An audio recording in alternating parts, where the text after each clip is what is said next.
Please, calm down. Yeah, thank you.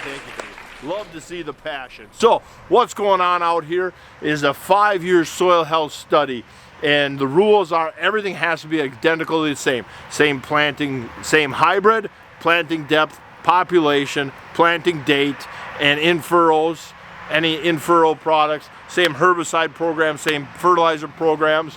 The cover crop or soil health side, we can use cover crops, we can use strip till. The conventional side is going to be conventional, a primary tillage, a couple finished passes in the spring. So the results, here's how I got the results. So here's a summary page. That's the average for each region that we did. And so I can go through here and I can just look at which region was tillage and no tillage, add up all the no-tills and divide by 4, then add up all the tilled and divide by 4, and see who come out and who didn't come out and what happened with each one, kind of deal. And so, all right. The first contestant is 182.175. The second contestant is 186.825. That is the no-till. The tilled average 182.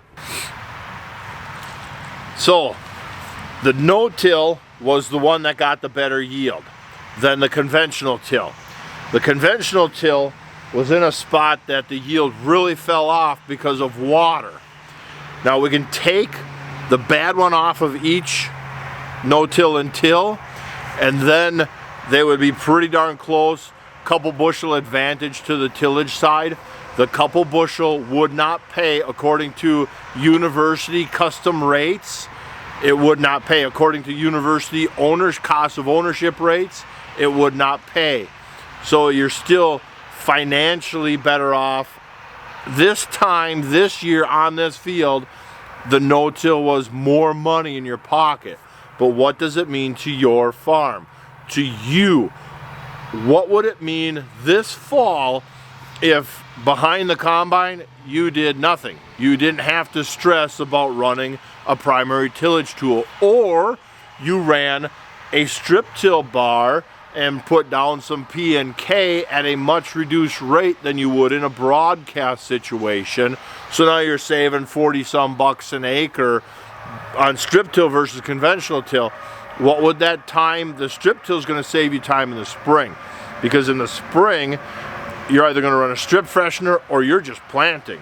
I know many people in western Minnesota on it don't work here ground that it works quite well, that they strip till very successful out there, and they've been doing it for a very long time. And that black muck out there, there's some guys that don't even do anything in the spring, they just plant. But what does that mean to you and your farm to save that much money? How about time? On a day like today, instead of sitting out here on a tractor trying to get this tillage done, what if you're at home with the kids and the wife, or went to an event with the kids, or saw your folks or your siblings or something? What does that mean to you? What would $40 or even up to $100 in savings per acre between saved fertilizer, herbicide, and equipment costs, if you got to 100 bushel or $100 an acre savings? What would that mean to the cash flow of your farm?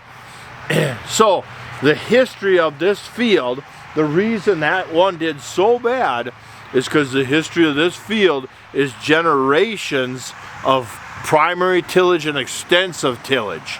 And so I'm not taking them out because there is a water problem on this field because of a history of tillage.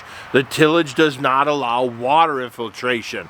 If you already, well, don't worry about warming and drying. We'll bust that myth again next spring. I've been doing it for too long now.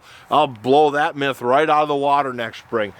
Take a tile probe on your field this fall, and if you disc gripped it and you hit it with a deep shank last fall, and you have a tile probe and it says you have a lot of compaction, why? Seems to me that your shank did not do a good job. It didn't fix compaction. It temporarily band-aided you to allow you to put in a crop, and now the soil is compacted again.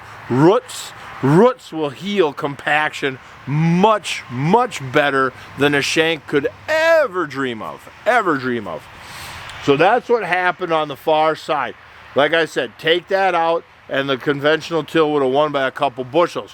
What's it mean to you in 5 years, 10 years, 15 years when more regulations come down on you? When you start being told when and how much fertilizer you can apply? What's that going to mean to you that if you already did 10 years of soil health, your life is already up and running, you've already reduced fertility input costs from the recommended rates by 20, 40, 70%, and maybe you just went all Gabe Brown and Dave Brandt in on this thing, and you're, 99% reduced on purchased inputs. What would that mean to your farm? What about like buffer laws? I can farm right through and right up to every grass and every ditch waterway I have on a farm because my whole field is a buffer. What does it mean to you as buffer laws get more and more? What's that going to matter to you? The big thing here is I'm also seeing what does it mean to you for earlier planting, more timeliness in the field in the spring and throughout the summer, less mud to fight in the fall. What does that mean to you? I've proven that a million times over already, that I can go out. I've got videos that after a 4-inch rain on some of my healthy soil, I'm out spraying beans, I'm outside dressing corn, and I'm not, my tires are wet, but the soil has structure. I've shown tons and tons of videos of the grain cart, the loaded up grain cart. If I can bore in where that lug mark is, how compacted do you think that soil got? Once you start having structure and life in there, that piece of equipment becomes irrelevant.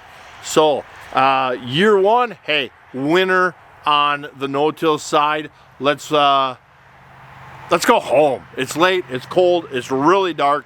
The $10,000 camera is doing a great job of adding light.